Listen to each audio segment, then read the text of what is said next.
Everybody, my name is Bennett Tchaikovsky, and welcome to my solutions for how to solve trailing 12 months for Dollar General as well as for Dollar Tree. So let's get this started. So for my financial statement analysis course, I'm teaching this fall 2025 at Irvine Valley College. I've asked my students to go through and to prepare trailing 12 months. And when we asked what the question is what exactly is trailing 12 months? Well, if I type in over here, Dollar General stock price,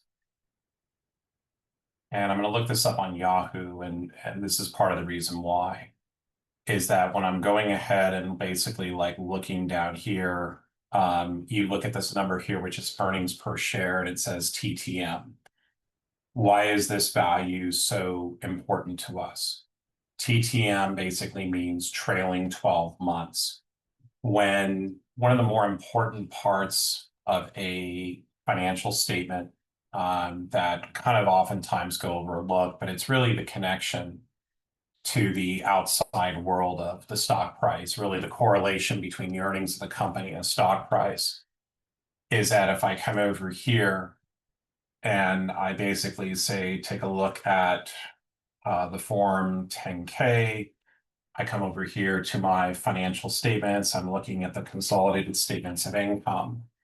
I basically see this very important number down here, which is basically going to be my earnings per share, right? So meaning that, okay, how much did I earn on a per share basis? Meaning I'm taking my net income and I'm dividing this by my average shares outstanding. So the difference between basic and diluted really has to be with diluted, we're considering, well, what are the things that are out there that are, quote, in the money, such as common employee stock options, convertible bonds, or those items that are in the money. We include those shares to get up to the diluted earnings per share. This is definitely a more intricate calculation, which is further explored in this, usually in the second semester of intermediate accounting, and it creates one of the best opportunities to really torture my students, academically prepare them for the CPA exam. So when I'm looking at earnings per share, I'm taking the net income of the company and divided it by the weighted average shares outstanding.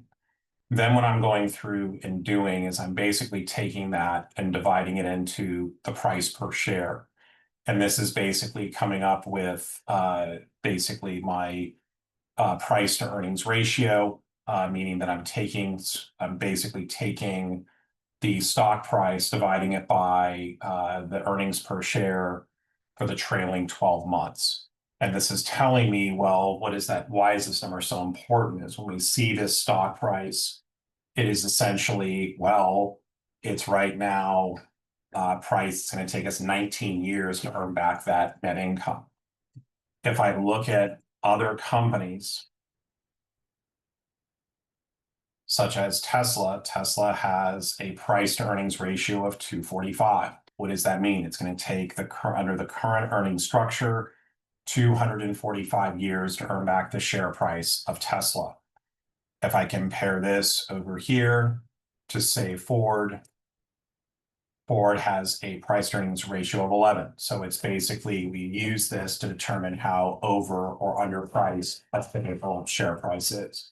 But let's go ahead and jump over to what I asked my students to do, which are the trailing 12 months. So let's go ahead and take a look at this. So right over here, where I want to kind of go through and start is I'm going to go ahead and start building up basically things by quarters. There's a lot of different ways we can do this, but in fact, why don't we go ahead and start over here? And unfortunately, the Securities and Exchange Commission no longer offers us Excel files, so we have to kind of go through over here and take a look at this.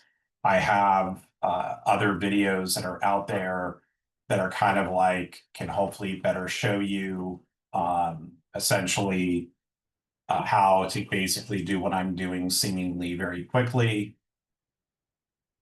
And I'm going to go ahead and do the page special values only. It's still a little bit off, but we'll try to figure this out. Let me try this again. Okay, so I was able to kind of go through and get this to work, but I am going to need that full 12 months. And part of the reason is when we're looking at the trailing 12 months, and this right over here is going to be for Dollar General. When I am looking at the trailing 12 months, I'm generally not given the fourth quarter information, so I'm going to have to go through and extract that data. So let's kind of go back over here. I'm going to go ahead and go to the most recent quarterly report. And I'm just going to go ahead and kind of start pulling down information for me. Okay.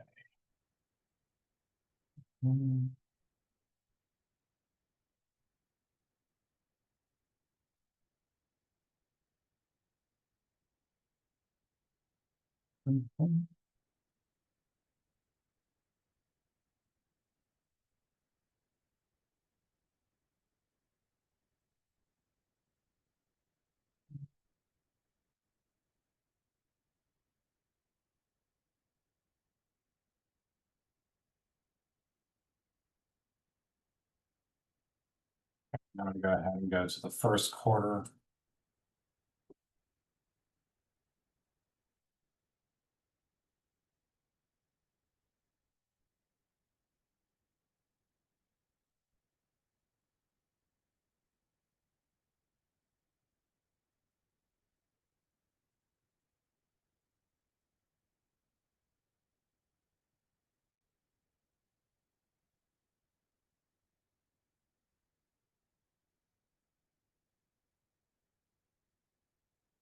Or all of you are reporting through this right now. Don't have any kind of fun jokes to tell you or anything else like that. But let's just go ahead and take a short break here and just kind of see the relationship.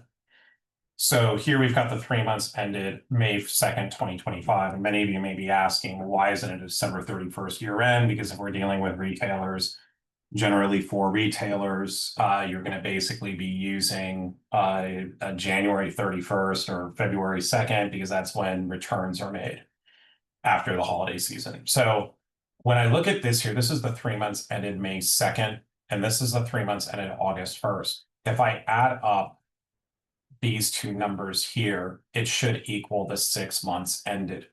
So typically when companies, when they go through and they report their earnings, they're going to basically be reporting their 3 months or their quarter end.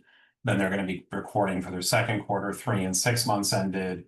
And then they're going to do 3 and 9 months ended, which we'll be looking at momentarily. And then lastly, they're going to be going through and reporting their 12 months ended. So let's go ahead and take a look here at, let's go ahead and pull like that final quarter information, just to be really exciting. And so I want to go ahead and look at this. Interactive data, financial statement, consolidated statements of income. They always call these things different. They always have fun names for these. So you'll sometimes see them listed out as something else.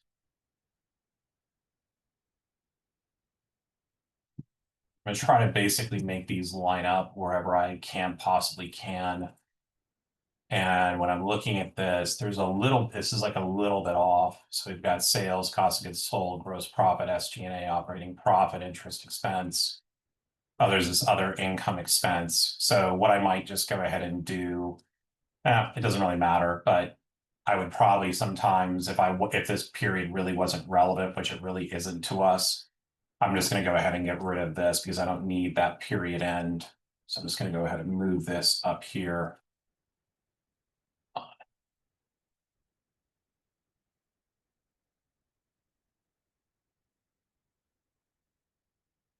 Because I don't really need this data. Okay. So what I've effectively have done, and I'm just going to go ahead and copy this last part over here for the 3 and 9 months ended. Okay. So what I need to do is I need to basically build my trailing 12 months. And first thing I want to kind of make sure everything is that everything lines up. I'm going to go ahead and just do this for basically for a period of 2 years. So let's go ahead and do that. So the most current year, basically the 3 months ended 8/1/25. And this is going to be relatively easy to kind of go through and pull down This is going to be right over here. We're going to go ahead and do the 3 months ended 8/1. Sorry, 5. What number is this? 5/2/25.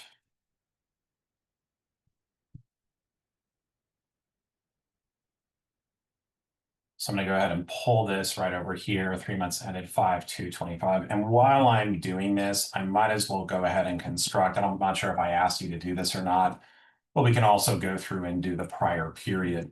So if we have 3 months ended right over here, if we do 8/2/24, okay, and then I also can do the 3 months ended 5/3/24.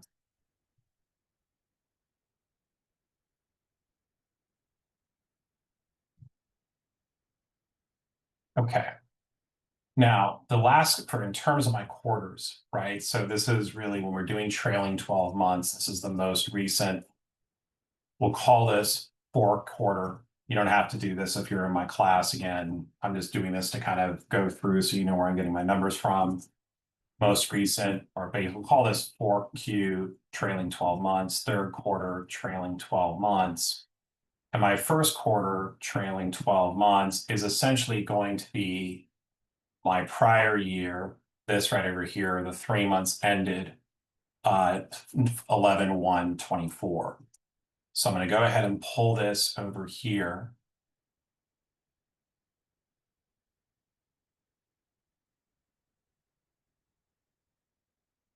And I'm going to go ahead and do the same over here, is just to kind of, just for fun, we'll say 3 months ended. And this is going to be 11 something 23. So this is going to be 11/3/23. And again, I'm just pulling my 3 months ended here. Okay, now this is always when we come into a problem when we're doing trailing 12 months, is we need to come up with the second quarter trailing 12 months, or the 3 months ended. And this is going to be, well, this is going to be 1/31/25. And this is going to basically be second quarter trailing 12 months, 3 months ended, and this is going to be over here at 2/2/24. Now, when we do this, so we'll just kind of label these as well while we're here. Always exciting. Okay, so to get to these values, right? So this is going to be 12 months ended 1/31/25, and we'll call this A. And if I look at this, if I say, well, if we say that the 9 months ended 11/1/24, if I subtract this from 11/1, I should get to my fourth quarter. So right over here, so our second quarter trailing 12 months of 1/31/25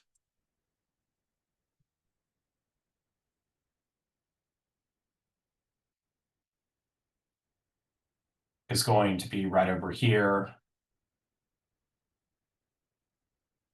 My total sales minus the 9 months, or 10,304,000. Now, if this number looks weird, just go through and just kind of check the results. But that must mean my cost of goods sold was 7.2 billion.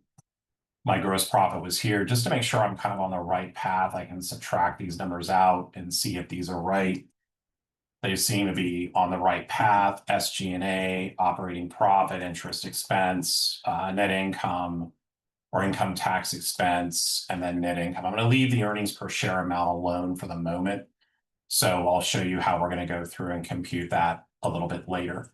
But again, I just want to kind of make sure that this kind of just makes sense. If I take this 934.36, I'm subtracting it from 1,125,253. Does that look right? Again, right over here. 1,125,253 minus the 9 months ended, and that looks pretty good. But let's just go ahead and compute this on our own just to see how close we are. So that would be our gross profit. My SG&A, basically less this, would give me my operating profit, my interest expense, my income before income taxes, 228, 298, my income tax expense over here. And so this number generally looks to me like it's okay. So let's go ahead then, and we're going to basically copy and paste this down over here. And I don't need all of this.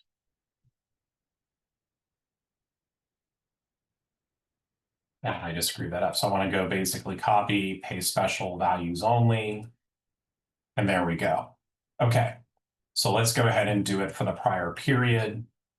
So for my prior period, I'm just going to go ahead and do the same thing. So this is 131.25. I now want to do this as of 2/2/24. So if I'm doing this as of 2/2/24,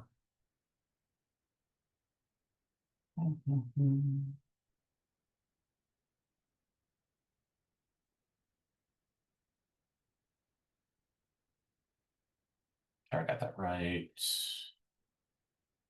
2/2/24, sorry. Okay, so I'm going to take my full year results, which are right over here, and I'm going to go ahead and subtract my nine months ended 11/3/23 to get to my 3 months.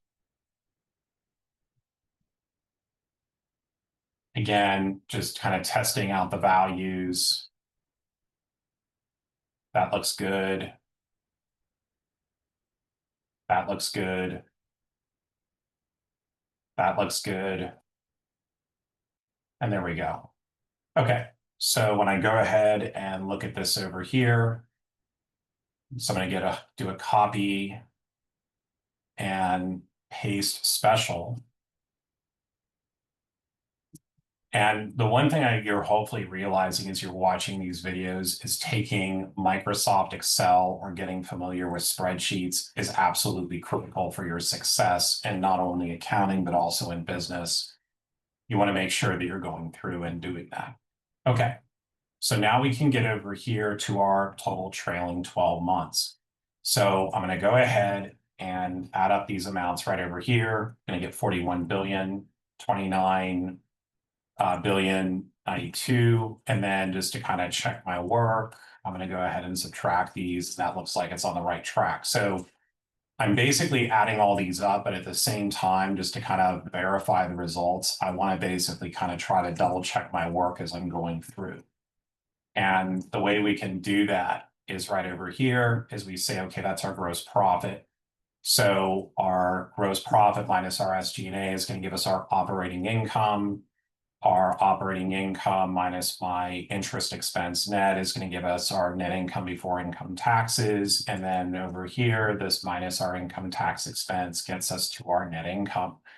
I also want to just kind of look at the numbers, right? So right over here, my trailing 12 months, year ended 8/1/25 is going to be roughly about 1.91 million, which kind of aligns with, it's around like that same number. Now, when it comes to determining the earnings per share, right? And one thing we don't really know is like, okay, you know, how would we compute earnings per share? Well, if we look at these numbers, right, the difference between 219,986,000 and 219,981 is about 65. And this is really a roughly kind of a small amount. It's like less than 1%. Obviously, if we threw on the zeros, but it's still going to be very, very close. So I'm just going to go ahead and use this same amount over here. And I'm going to do the same for the diluted, even though I don't really need it. So the dividends per share is not really of a concern to me right now. I could try to pull that number up someplace else. But actually, I could figure it out. How could I figure it out? Well, right over here, if I took down these columns from over here for the trailing 12 months, if I did this, I could basically find out that my earnings per share was roughly 59 cents basically for these 2 quarters. So, which it seems like it's every single quarter. Okay. So my basic earnings per share is I'm going to go ahead and basically take this value here, dividing it by this amount here, and then getting this 87 cents. And this is below $1. Does that look reasonable? Well, sure. Well, these numbers were higher than these were higher than my weighted average shares, so it's going to be more than that. So I'm going to take this, divide it over here by here, and then that's what's going to give me this value here. So when it basically comes over here to my earnings per share for the year, what I can do is I'm going to go ahead and just divide these numbers here. And again, I'm going to just take this and divide it by 4. I'm going to take these values here and also divide by 4. And again, for this part of it, this is just getting to be a little bit more of an accurate number. But if I go ahead and do this, then my earnings per share right over here are going to be roughly at $5.41 per share. And over here, roughly $5.41 on a diluted basis, because there's not a huge difference between those two. And if we go ahead and look at this, like just from kind of a, does it really kind of a make sense perspective?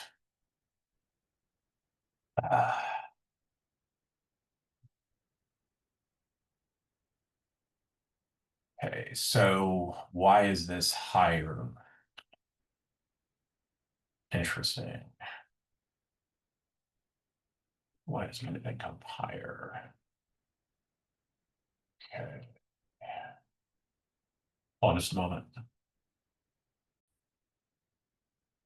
Okay, so my net income per share is, again, this number looks reasonable because 1191 is greater than 1125, so it's going to be slightly higher numerically.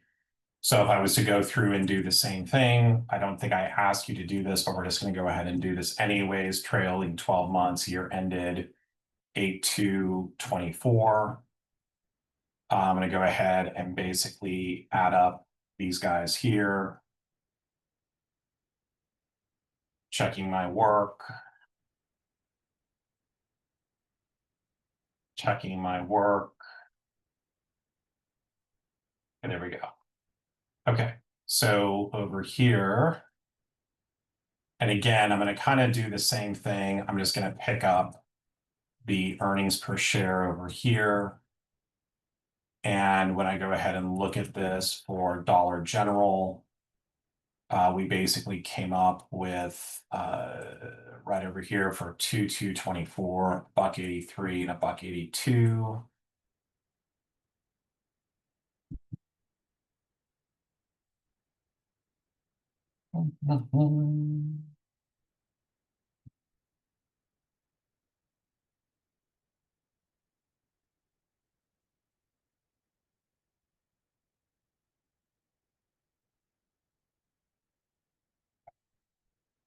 If I go ahead here and I basically do a sum divided by 4, do the same thing here, and then I take this divided by here, taking my net income divided by here, and I should be getting pretty close to adding up all of these amounts across. So if I add up $1.70, $1.65, 183, 126, $1.70, 165, 182, 126, I'm getting relatively close. So I'm going to go ahead and make a separate video for Dollar Tree, but this is the Dollar General trailing 12 months. So if you're taking my class, I'm hoping that this helps. Again, this is one of the more important computations to kind of get yourself to be more familiar with how to do this computation. I will see you on the next video. Have a great day.